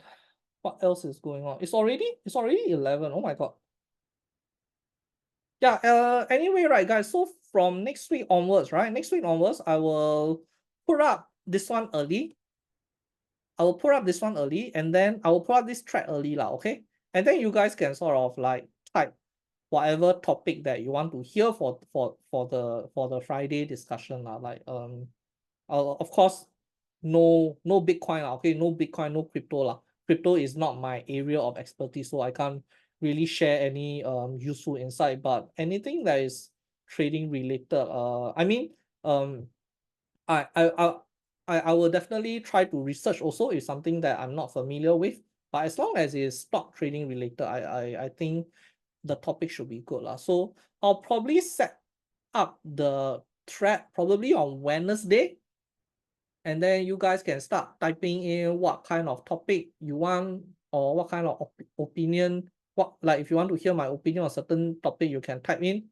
And then if I don't know what you are typing, I at least I have some time to go and research and read up on the topic a bit lah. Oh brother, holy crap, dollar yen went recovers, yeah. So strong, oh my god. Immediately.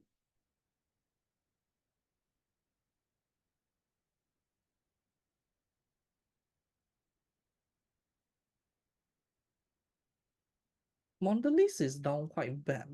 Mondelez is down quite bad. Maybe that's where my profit coming from. Actually, I got Mondelez ready. Yeah, my Mondelez is up 1,006. This one is what? This one is Hershey. This one, this one is Palantir. Pfizer is still down big.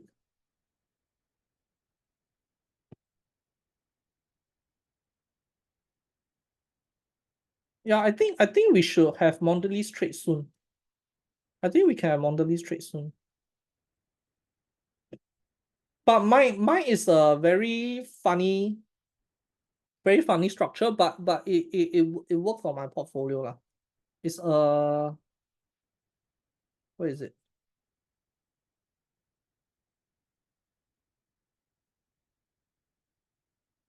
It's a 40-24. It's a 40-20. Oh, how is it? Oh, how is it a 40-20? Oh, it's a 5-3. It's a 5-3 ratio. It's a 5-3 ratio.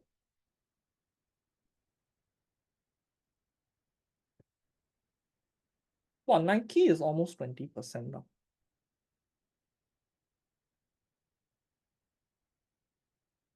Kura Sushi kena whack. Holy shit. Did they miss earning? It's still maintained by. Why is it still maintained? Disappointing Q3. FY revenue forecast.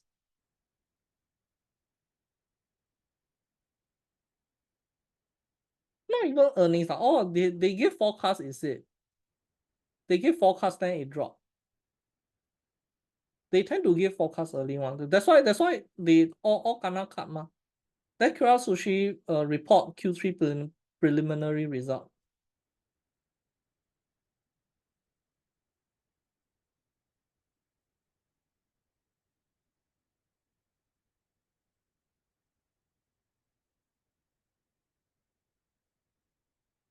Wow, I scared Shake Shack like that.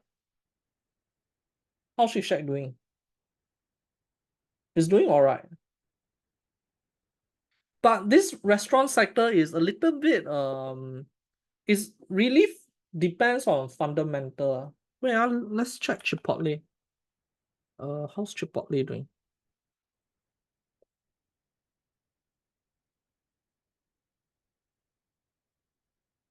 Oh, Chipotle got stock split. But Chipotle so far, holy crap, doing so well, yeah. Wingstop.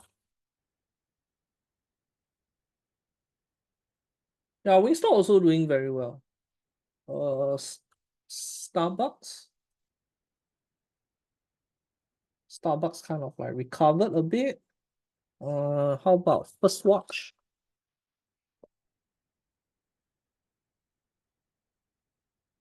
First Watch also dropped quite a bit already. Darden.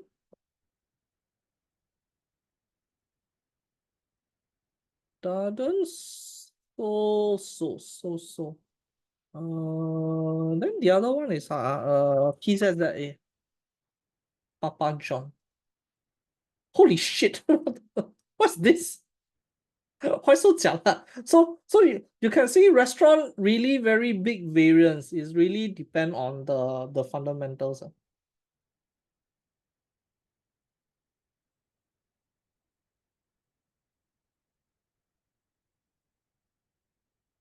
Domino okay ah. Wow. Holy crap. This is strong.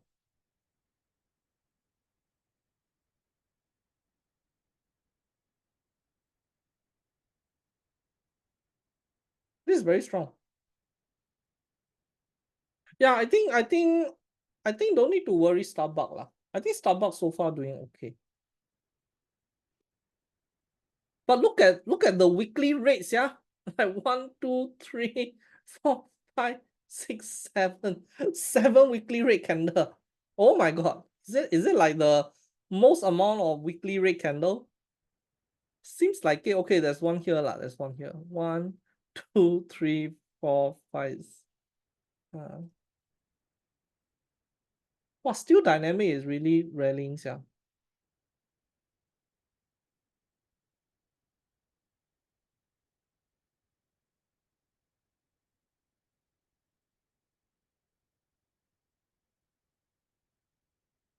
Okay, Chewy down 10% is all right. Blackstone is the dividend. That's why it's like that. AMR kind of like not here, not there. Applovin went red. Applovin went red. Just now it was green.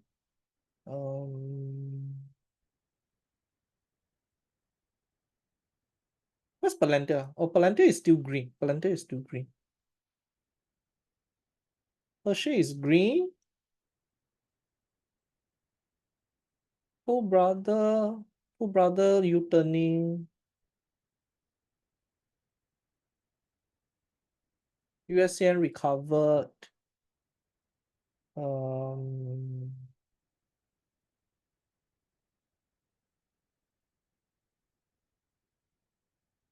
Nothing else really, right? Skechers down. Skechers recover a lot. Only Nike kena wet. AV also recover quite a bit from here. Okay, let's see the broad market. Then we call it a night lah. Okay. Let's see the broad market.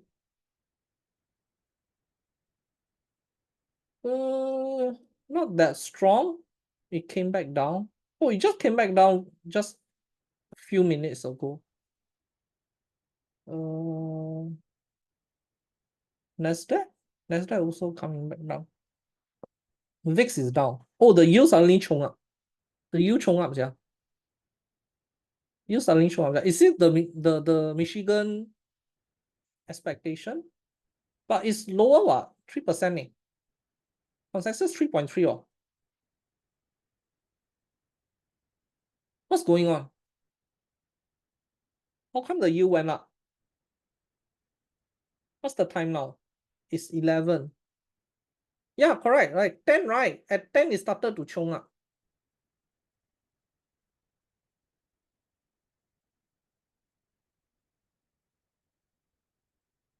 So weird. This is weird. This is very weird.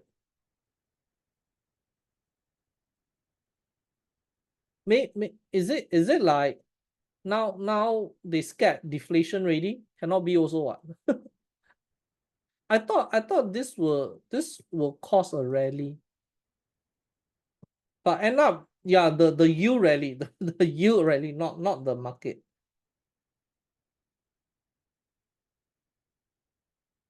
We are really seeing all sorts of funny movement happening. Yeah. At 10 then it start to come down. That's weird. Yeah, TLT dropped because you went up. Then McDonald is down. McDonald came down.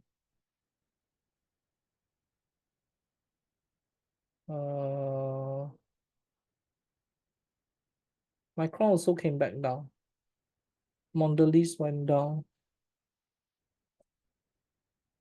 Only Palantir still surviving well.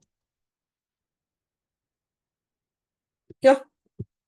Okay, guys. That's it for today. So I'll see you guys same time tomorrow. Maybe I want to wait for the market to close to kind of see what's going on. It's a little bit strange lah. Okay, the market behavior today a little bit funny. I mean, it could be just normal noise, but considering the inflation expectation and the PCE with the market movement, right? A bit not aligned like that. Okay, guys, see you all tomorrow 9:30. Have a good night.